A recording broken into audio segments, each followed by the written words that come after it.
China ലഡാക്കിൽ Indian ഭൂമി കയ്യേറിയെന്ന് ലോക്സഭയിൽ പ്രതിപക്ഷ നേതാവ് രാഹുൽ ഗാന്ധി. മുൻ കരസേനാ മേധാവി ജനറൽ എം നരവനെയുടെ പുറത്തിറങ്ങാത്ത പുസ്തകത്തിലെ ഉള്ളടക്കമാണ് രാഹുൽ ഗാന്ധി സഭയിൽ ഉന്നയിച്ചത്. ചോദ്യം ചെയ്ത് രാജ്നാഥും അമിത്ഷായും. ലോക്സഭയിൽ ബഹളം. It'll take a little while. So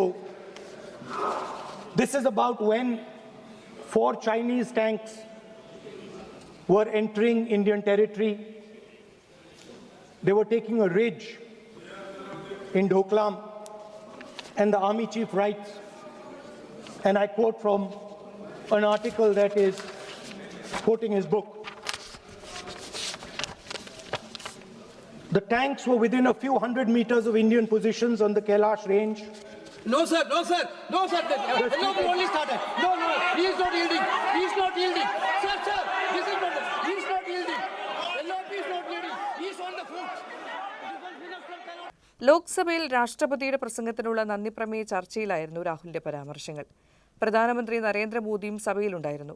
സർക്കാരിനെതിരായ തന്റെ വിമർശനത്തിന് അടിവരയിടുന്നതിനായി രാഹുൽ ഒരു മാസികയിൽ നിന്നുള്ള അച്ചടിച്ച പേജുകൾ പ്രദർശിപ്പിക്കുകയും അതിലെ ഭാഗങ്ങൾ വായിക്കുകയും ചെയ്തു. ദോക്ലോം വിഷയവും ചൈന ഭൂമി കയ്യേറി എന്നതടക്കമുള്ള വിമർശനമാണ് രാഹുൽ ആരോപിച്ചത്.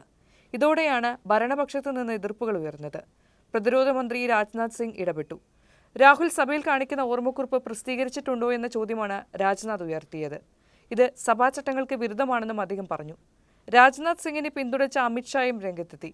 ഔദ്യോഗികമായി പ്രസിദ്ധീകരിച്ച കാര്യങ്ങൾ മാത്രം പറയണമെന്ന് അമിത്ഷാ രാഹുലിനോട് ആവശ്യപ്പെട്ടു. മാസികകൾക്ക് എന്തും പ്രസിദ്ധീകരിക്കാം. ഇത്തരം പരാമർശങ്ങൾ പാർലമെന്ററി നടപടികളുടെ ഭാഗമാകരുതെന്നും ഷാ വാദിച്ചു. താൻ പറഞ്ഞത് 100% ആധികാരികമാണ്. നരവനെ പുസ്തകം പ്രസിദ്ധീകരിക്കാൻ സർക്കാർ അനുവദിച്ചില്ലെന്ന് രാഹുൽ കുറ്റപ്പെടുത്തി. സ്പീക്കർ ഓം ബിർള മന്ത്രിമാർ പറഞ്ഞതിനോട് യോജിച്ചു.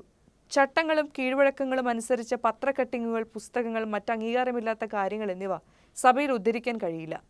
തുടർന്ന് അദ്ദേഹം രാഹുൽ ഗാന്ധിയോട് ആ ഭാഗം ഒഴിവാക്കി പ്രസംഗം തുടരാൻ ആവശ്യപ്പെടുകയായിരുന്നു.